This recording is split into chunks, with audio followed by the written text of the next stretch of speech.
尼伯特台风它在今天下午5点的位置，是在非常接近澎湖的东南方，大约50公里的海面上，预计以每小时11转14公里的速度向西北，也就是朝向澎湖、金门移动过去。目前它的中心非常接近澎湖，因此目前澎湖附近的岛屿都是风雨比较强的。我们特别提醒这些地方的朋友们一定要严加防范。而随着它慢慢的靠近，今天入夜以后到明天清晨这段时间，金门地区的风雨也会陆续的增强。我们也提醒金门地区的朋友们一定要注意这个台风所即将带来的影响。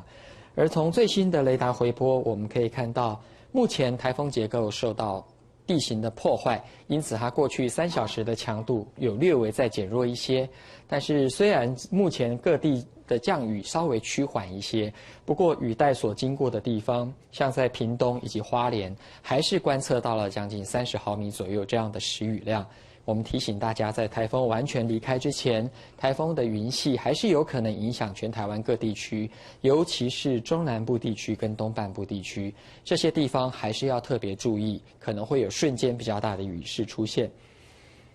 而从最新的潜势图，我们可以看到，今天晚上到明天清晨这一段时间，台风中心主要是位于台湾海峡上空。这段期间要特别注意的，还是中南部地区会持续的降雨，以及整个东半部地区的降雨也还是会持续着。那随着台风慢慢进入大陆，逐渐远离我们了以后，